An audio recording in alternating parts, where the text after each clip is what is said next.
Saudara-saudari yang dikasihi Tuhan, beberapa waktu yang lalu, mungkin hampir sebulan yang lalu, saya mendapat telepon dari seorang ibu yang menceritakan bahwa anaknya yang di luar kota itu sedang sakit, dan kebetulan dia juga tinggal sendirian, si anak itu. Dia sedang sakit dan sekarang berada di rumah sakit. Kemungkinan akan menunggu operasi atau bahkan mungkin diperkirakan kena COVID. Si ibu itu menceritakan hal itu kepada saya dengan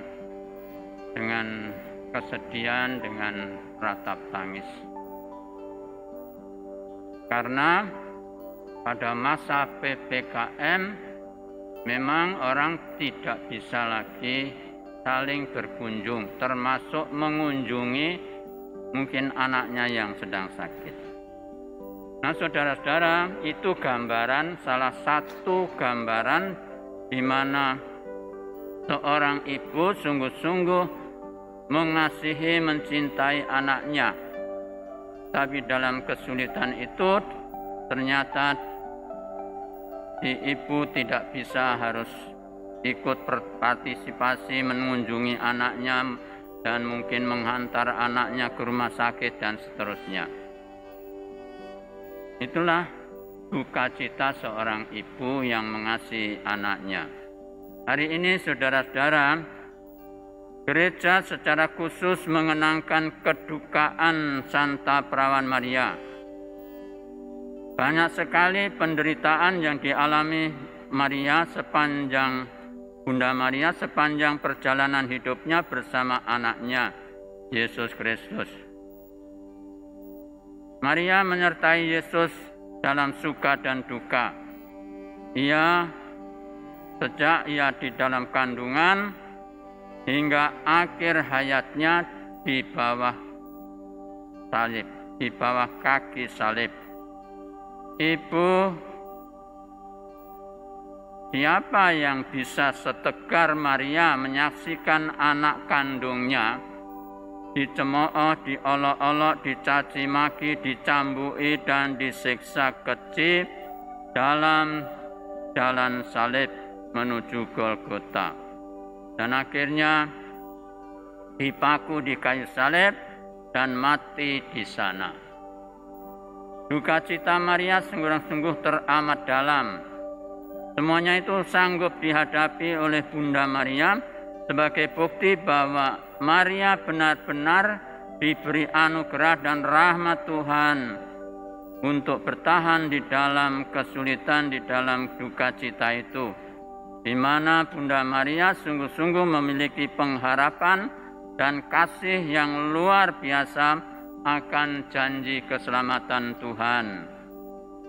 Oleh karena itu, saudara-saudara, gereja menamai Bunda Maria ini sebagai Mater Dolorosa, Bunda Kedukaan, Ratu para Martir.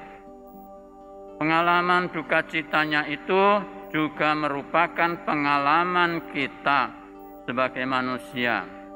Namun seringkali sangat berbeda dengan pengalaman kita.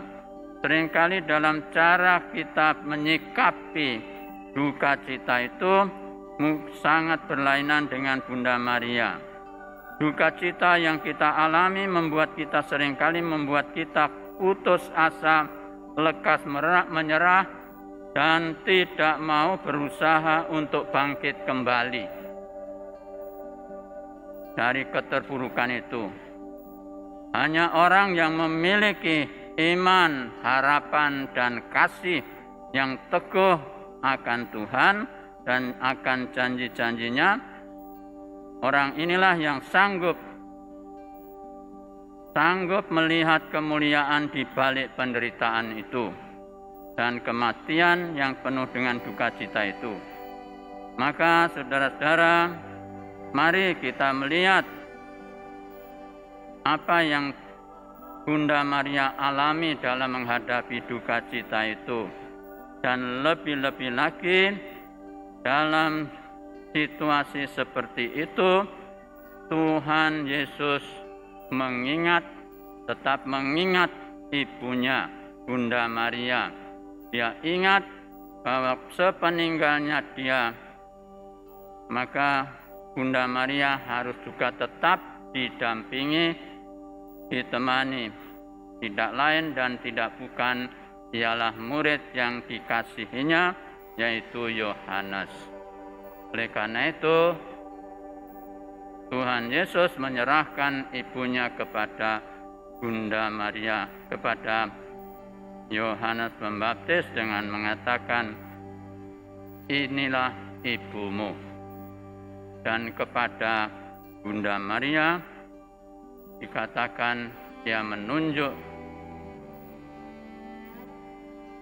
dan kepada Yohanes, kepada Bunda Maria, ia menunjuk kepada Yohanes, inilah anakmu. Nah, saudara-saudara, kita sangat bersyukur bahwa kita punya Bunda Maria yang penuh perhatian dan juga selalu mau mendampingi kita dalam kehidupan kita, dalam perjalanan hidup kita. Seperti Bunda Maria juga menyertai anaknya dalam duka cita, maka Bunda Maria juga akan selalu mendampingi kita dalam suka duka cita, lebih-lebih dalam derita kita. Oleh karena itu, saudara-saudara, apa yang harus kita katakan pada kesempatan ini, kita pantas bersyukur kita punya Bunda Maria yang sungguh-sungguh mencintai anaknya, mencintai anak-anaknya, mencintai kita semua. Dia tidak akan meninggalkan kita, apalagi dalam duka cita kita, dalam kesulitan-kesulitan kita di dalam hidup ini. Itulah Bunda Maria, Bunda kita. Amin.